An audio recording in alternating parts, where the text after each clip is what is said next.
Tata group, जो आज एक प्रसिद्ध और प्रभावशाली नाम बन चुका है, जिसके बारे में हम सब जानते हैं। यह ग्रुप न केवल व्यापार में बल्कि लोगों के दिलों में भी अपनी जगह बना चुका है। टाटा ग्रुप एक प्राइवेट बिजनेस ऑर्गेनाइजेशन है, जिसका मुख्यालय महाराष्ट्र के मुंबई शहर में स्थित है। इस ग्रुप से कई व्यक्तियों की भावनाएं जुड़ी हुई हैं और उन्हें टाटा ग्रुप से गहरा रिश्ता महसूस होता है। टाटा ग्रुप के विश्वसनीय एक्स चेयरमैन श्री रतन टाटा जी के नेतृत्व में यह समूह नई ऊंचाइयों को छू रहा है। वे न केवल व्यवसाय में बल्कि सामाजिक क्षेत्र में भी सक्रिय रूप से योगदान देते हैं। टाटा ग्रुप के बारे में हम आए दिन अखबार और सोशल मीडिया पर सुनते ही रहते हैं और इस कारण ही हम टाटा के बारे में काफी बातें जानते भी हैं। लेकिन क्या आप जानते हैं टाटा ग्रुप की स्थापना कब हुई? टाटा ग्रुप की स्थापना किसने की और टाटा ग्रुप का इतिहास क्या है? तो आइए हम इस वीडियो के माध्यम से इन बातों को जानते हैं।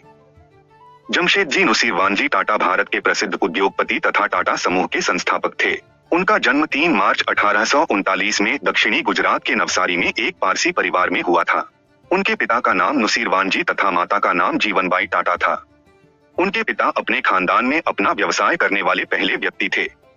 14 वर्ष की आयु में जमशेदजी अपने पिता के साथ बंबई आ गए और व्यवसाय में कदम रखा। छोटी उम्र में ही उन्होंने अपने पिता का साथ देना शुरू कर दिया था। जब वे 17 साल के थे तब उन्होंने मुंबई के एल्फिंस्टन कॉलेज में प्रवेश ले लिया और अपनी पढ़ाई के दौरान ही उन्होंने हीराबाई दबू से विवाह कर लिया था। 2 वर्ष बाद सन 1858 में ग्रीन स्कॉलर डिग्री हासिल की और पिता के व्यवसाय में पूरी तरह लग गए। व्यापार के संबंध में जमशेदजी ने इंग्लैंड, अमेरिका, यूरोप और अन्य देशों की यात्राएं की, जिससे उनके व्यापार संबंधी ज्ञान और सूझबूझ में वृद्धि हुई। इन यात्राओं से उनको यह अनुभव हो गया था कि कपड़ा उद्योग में भारतीय कंपनियां भी सफल हो सकती हैं। 29 साल की आयु तक जमशेदजी अपने पिताजी के साथ ही काम करते रहे। उसके बाद 1868 में उन्होंने 21,000 रुपयों के साथ अपना खुद का व्यवसाय शुरू किया। सबसे पहले उन्होंने एक दिवालिया तेल कारखाना खरीदा और उसे एक रुई के कारखाने में तब्दील कर दिया तथा उसका नाम बदलकर एलेक्जेंडर मिल रखा। 2 साल बाद उन्होंने इसे खासे मुनाफे के साथ बेच दिया और इस पैसे के साथ उन्होंने नागपुर में 1874 में एक रुई का कारखाना लगाया। महारानी विक्टोरिया ने उन्हीं दिनों भारत की रानी का खिताब हासिल किया था और जमशेदजी ने भी वक्त को समझते हुए कारखाने का नाम इंप्रेस मिल रखा। 1869 तक टाटा परिवार को छोटा व्यापारी समझा जाता था। इसे मुंबई व्यवसाय जगत में पीछे की बेंच पर बैठने वाला माना जाता था। जमशेदजी ने इस भ्रम को तोड़ते हुए एम्प्रेस मिल बनाई, जो उनकी पहली बड़ी औद्योगिक कंपनी थी। जब जमशेदजी ने नागपुर में कॉटन मिल बनाने की घोषणा की तो उस वक्त मुंबई को टेक्सटाइल नगरी कहा जाता था। अधिकांश कॉटन मिल्स मुंबई में ही थी, इसीलिए जब जमशेदजी ने नागपुर को चुना तो उनकी बड़ी आलोचना हुई और एक मारवाड़ी फाइनेंसर ने एम्प्रेस मिल में निवेश के बारे में कहा, यह तो जमीन खोदकर उसमें सोना दबाने जैसा है। दरअसल जमशेदजी ने नागपुर को 3 कारणों से चुना था। कपास का उत्पादन आसपास के इलाकों में होता था, रेलवे जंक्शन समीप था और पानी तथा ईंधन की प्रचुर आपूर्ति थी। जमशेदजी एक अलग ही व्यक्तित्व के मालिक थे। उन्होंने न केवल कपड़ा बनाने के नए नए तरीके ही अपनाए बल्कि अपने कारखाने में काम करने वाले श्रमिकों का भी खूब ध्यान रखा। उनके भले के लिए जमशेदजी ने अनेक नई व बेहतर श्रम नीतियां अपनाई। इस नजर से भी वे अपने समय में कहीं आगे थे। सफलता को कभी केवल अपनी जागीर नहीं समझा, बल्कि उनके लिए उनकी सफलता उन सब की थी जो उनके लिए काम करते थे। अपने कारोबारी जीवन की शुरुआत में जमशेदजी को एक गंभीर आर्थिक झटका भी लगा। कारोबारी साझेदारी प्रेमचंद्र राय का कर्ज उतारने के लिए उन्हें अपना मकान और जमीन बेचनी पड़ी। इसके अलावा उनकी खरीदी स्वदेशी मिल्स में उनका पूरा पैसा लग गया और वे आर्थिक संकटों में घिर गए। मगर ऐसे मुश्किल समय में भी टाटा ने हिम्मत नहीं हारी और एक के बाद एक सभी संकटों से उबर गए। जमशेदजी के अनेक राष्ट्रवादी और क्रांतिकारी नेताओं से नजदीकी संबंध थे। इनमें प्रमुख थे दादाभाई नौरोजी और फिरोज शाह मेहता। जमशेदजी पर और उनकी सोच पर इनका काफी प्रभाव था। उनका मानना था कि आर्थिक स्वतंत्रता ही राजनीतिक स्वतंत्रता का आधार है। जमशेदजी के दिमाग में 3 बड़े विचार थे। एक, अपनी लोहा व स्टील कंपनी खोलना। दूसरा, जगत प्रसिद्ध अध्ययन केंद्र स्थापित करना। व तीसरा, जल विद्युत परियोजना यानी हाइड्रो इलेक्ट्रिक प्लांट लगाना। दुर्भाग्यवश उनके जीवन काल में तीनों में से कोई भी सपना पूरा न हो सका, पर वे बीज तो बो ही चुके थे। एक ऐसा बीज जिसकी जड़ें उनकी आने वाली पीढ़ी ने अनेक देशों में फैलाई। जो एकमात्र सपना वे पूरा होता देख सके वह था होटल ताजमहल।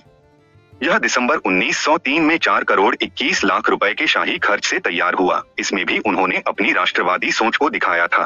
उन दिनों स्थानीय भारतीयों को बेहतरीन यूरोपियन होटलों में घुसने नहीं दिया जाता था। ताजमहल होटल इस दमनकारी नीति का करारा जवाब था। 19 मई 1904 में जर्मनी में उन्होंने अपनी अंतिम सांस ली। भारतीय औद्योगिक क्षेत्र में जमशेदजी का योग असाधारण महत्व रखता है। इन्होंने भारतीय औद्योगिक विकास का मार्ग ऐसे समय में प्रशस्त किया जब उस दिशा में केवल यूरोपीय और अंग्रेज ही कुशल समझे जाते थे। सर जमशेदजी वह व्यक्ति थे जो सफल औद्योगिक और व्यापारी भी थे और उदार दिल वाले भी। वो औद्योगिक क्रांति के बुरे परिणामों से अच्छी तरह से परिचित थे और वे अपने देशवासियों खासकर मिल मजदूरों की रक्षा करना चाहते थे। इसीलिए उन्होंने मिलों के बाहर उनके लिए पुस्तकालय, पार्क और अन्य सुविधाएं स्थापित की जहां वे आराम से समय व्यतीत कर सकते थे। साथ ही उन्होंने उन्हें दवाइयां भी उपलब्ध करवाईं। जमशेदजी टाटा के जाने के बाद टाटा की कमान सर दोराबजी टाटा के हाथों में आ गई और उन्होंने भी इस ग्रुप के लिए काफी काम किया। लेकिन उनके निधन हो जाने के बाद कंपनी की बागडोर रतन टाटा को सौंपी गई। रतन टाटा जमशेदजी टाटा के पोते नवल टाटा के बेटे हैं। टाटा ग्रुप लगातार आगे बढ़ता रहा है और देश के साथ ही विदेशों में भी इसने अपने नाम का काफी विस्तार किया है। इसके विस्तार के कुछ अहम बिंदुओं पर चलिए नजर डालते हैं और जानते हैं। आज टाटा स्टील के नाम से जाने वाले टिस्को यानी Tata iron and steel company की स्थापना साल 1907 में की गई थी। टाटा स्टील देश का पहला लोहा एवं इस्पात यानी स्टील कारखाना है। टाटा स्टील की शुरुआत जमशेदपुर में हुई थी, जिस कारण लोग इस नगर को टाटा नगर भी कहते हैं। टाटा स्टील की स्थापना के बाद साल 1912 में यहाँ पर असल उत्पादन की शुरुआत की गई। इस कारोबार को आगे बढ़ाने के बाद साल 1910 में टाटा जल विद्युत शक्ति आपूर्ति कंपनी यानी Tata hydro electric power supply company की शुरुआत की गई। साल 1917 में टाटा ऑयल मिल की स्थापना हुई और इसके बाद ही टाटा ग्रुप ने घरेलू बाजार में भी कदम जमाना शुरू कर दिया।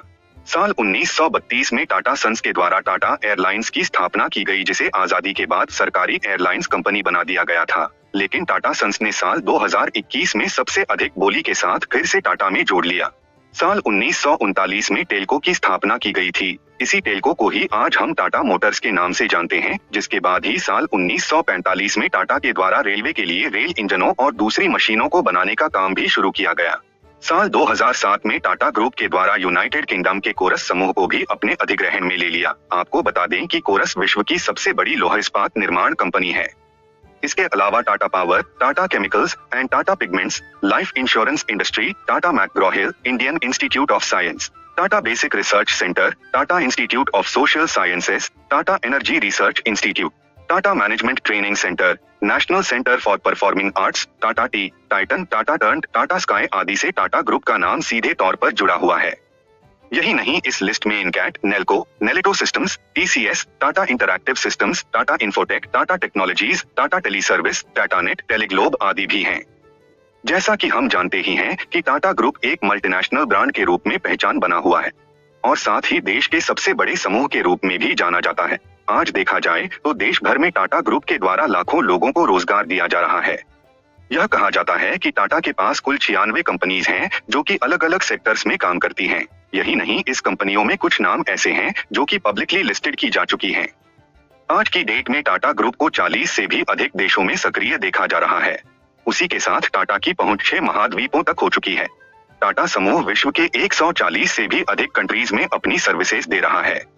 2022 में टाटा ग्रुप की कुल नेट वर्थ $311 बिलियन थी, जो कि भारतीय रुपये के अनुसार 23.6 ट्रिलियन रुपीस हैं।